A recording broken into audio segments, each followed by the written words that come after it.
Meus queridos irmãos, em Cristo Jesus, a graça e a paz do Salvador. Uma pergunta a vocês: é possível a ira ser chamada de ira santa? Vamos ler dois textos da palavra do nosso Deus. Irai-vos e não pequeis, não se ponha o sol sobre a vossa ira, nem deis lugar ao diabo. Aquele que furtava, não furte mais, antes trabalhe, fazendo com as próprias mãos o que é bom, para que tenha com que acudir ao necessitado. Não saia da vossa boca nenhuma palavra torpe, e sim unicamente a que for boa para edificação, conforme a necessidade, e assim transmita graça aos que ouvem. E não entristeçais o Espírito de Deus, no qual fostes selados para o dia da redenção. Longe de vós toda amargura e cólera e ira e gritaria e blasfêmia, e bem assim toda a malícia. Antes, sede uns para com os outros benignos, compassivos, perdoando-vos uns aos outros, como também Deus em Cristo vos perdoou. Eu li carta do apóstolo Paulo aos Efésios, capítulo 4, do 26 ao 32.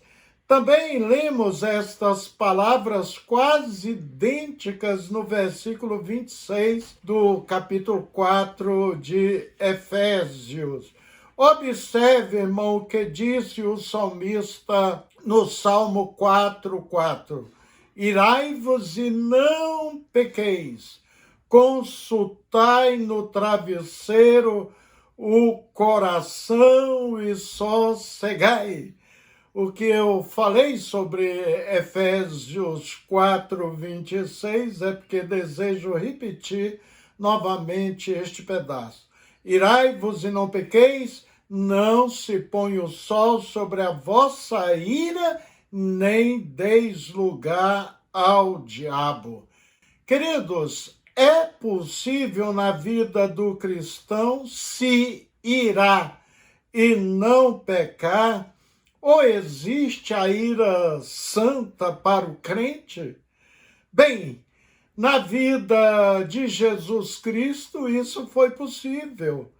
Foi o amor de Jesus pelo homem da mão mirrada, e mirrada significa literalmente seca, ou seja, aquele homem tinha uma das mãos secas, como se tivesse sem carne humana nela.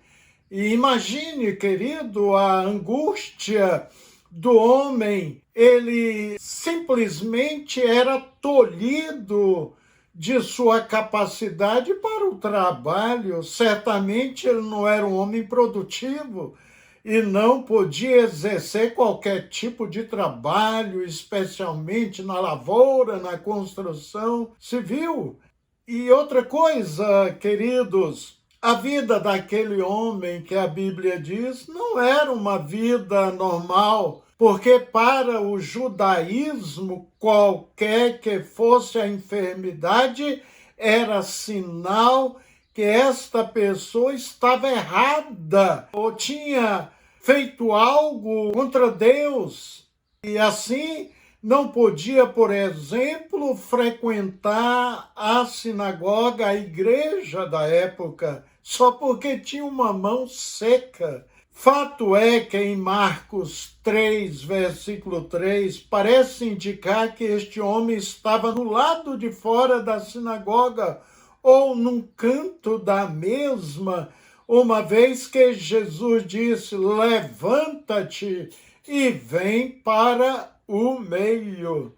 Tinha um grupo de fariseus ali presente, e eles pensavam tão somente em achar um motivo de condenação para Jesus e não atentava para a necessidade daquele pobre homem. O homem precisava de ajuda. O Senhor queria fazer o bem àquele homem e salvar sua vida, enquanto os fariseus queriam fazer o mal a Jesus e matá-lo. Jesus ficou irado neste momento, especialmente na presença do homem aleijado. Os fariseus perguntaram a Jesus que não era lícito curar no sábado. E Jesus responde, queridos irmãos, com uma pergunta, né? É lícito no sábado fazer bem ou fazer mal? Salvar a vida ou matar? O evangelista Marcos diz imediatamente que eles se calaram.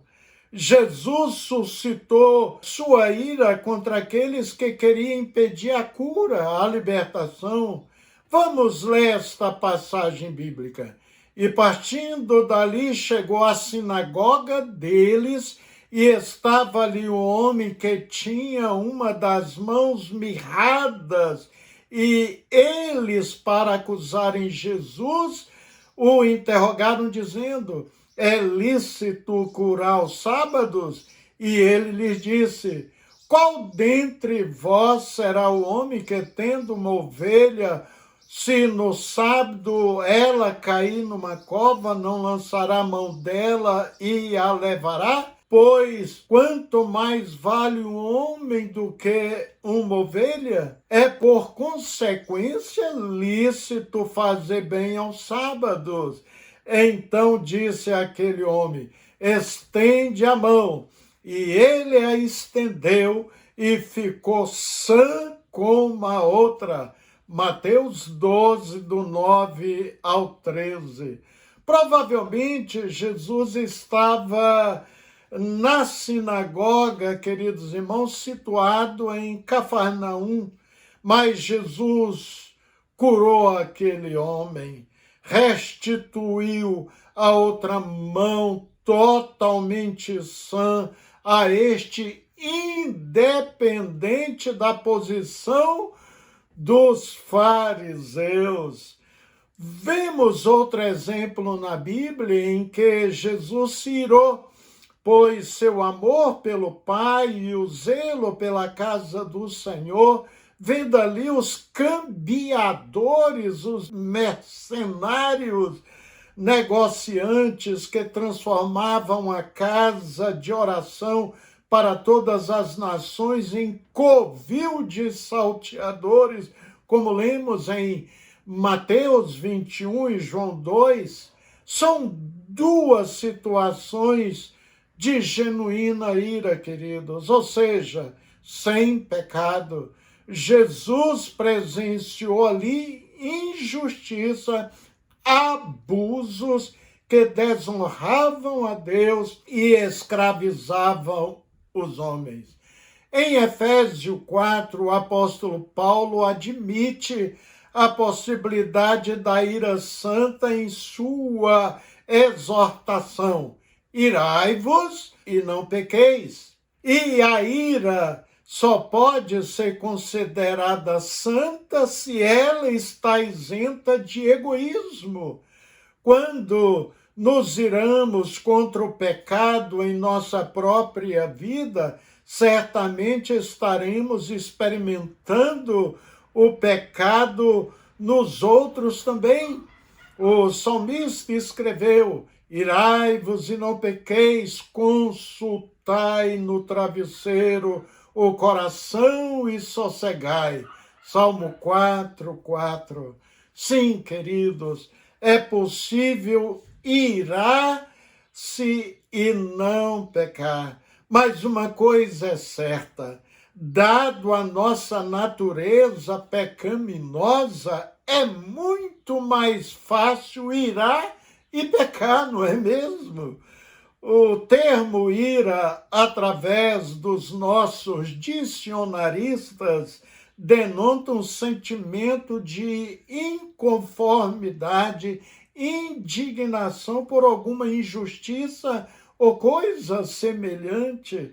Também a ira se relaciona mais com o sentimento de raiva, de ódio, que também pode ser oriundo de uma injustiça ou desentendimento e tem, por consequência, uma atitude hostil, levando algumas pessoas até a fazerem com as próprias mãos a justiça, ou seja, se vingar, e por isso essa reação é pecaminosa. Em Romanos 12, 19, o apóstolo Paulo explica bem o que acabei de dizer. Ele disse assim: não vos vingueis a vós mesmos, amados, mas dais lugar à ira, porque está escrito: a mim me pertence a vingança, eu é que retribuirei, diz o Senhor. Parafraseando a expressão de Paulo, mas dai lugar à ira, ele ensina, em outras palavras, desvie, deixa a ira passar. É como se alguém atirasse, queridos, uma pedra sobre o seu rosto e você conseguisse se desviar ou desviar sua face da pedrada. Então deixa a ira passar. Nossos presídios estão cheios de pessoas que no momento de acesso de ira, de fúria, cometeram crimes hediondos que poderiam ter sido evitados se não estivessem irados. Não deixaram a ira passar de lado. Pelo contrário, absorveram a mesma. E milhões de pessoas já morreram irados no momento de tanta raiva que deram até um ataque cardiorrespiratório e morreram. Em Romanos 3, 23, o apóstolo Paulo diz que somos todos tão imperfeitos pecadores e destituídos da glória de Deus. Mas Jesus Cristo nos ensina, querido. Portanto, sede vós perfeito, como perfeito é o vosso Pai. Mateus 5, 48. É notório, meu querido irmão, minha querida irmã, que perfeição não é sinônimo de infalibilidade ou impecabilidade. Na caminhada cristã, Deus deseja que sejamos crentes maduros. É um dos frutos do Espírito Santo que Paulo descreve em Gálatas 5, queridos irmãos, que nós podemos falar que maduro também é uma pessoa temperante, uma pessoa que possui o domínio próprio. Se você é um autêntico servo ou serva de Cristo, o Espírito Santo tem que habitar em sua vida. E este produz o fruto do Espírito, que é amor, alegria, paz, longanimidade, benignidade, bondade, fidelidade, mansidão, domínio próprio. E Paulo chegou a dizer que contra essas coisas não há lei. Gálatas 5, 22 e 23. Vamos repetir a leitura do Salmo 4:4. Irai-vos e não pequeis, consultai no travesseiro vosso coração e sossegai. Observe a parte B deste versículo. Consultai no travesseiro o coração e sossegai. Isso significa fazer uma leitura dos fatos, refletir e buscar o sossego e buscar a paz. É por isso que Paulo complementa aconselhando que o cristão não deve deixar que o sol se ponha sobre a vossa ira, mas que haja uma reconciliação, é isso. Deus deseja que seus filhos vivam em harmonia e perfeita paz com o nosso próximo. Em Romanos 13, versículo 8, Paulo diz algo tremendo.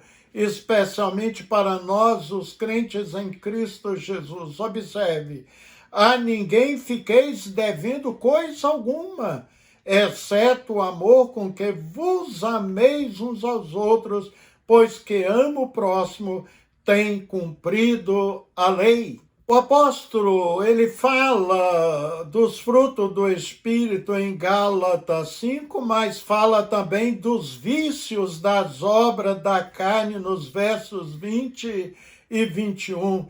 E a ira, queridos irmãos, é um desses vícios também.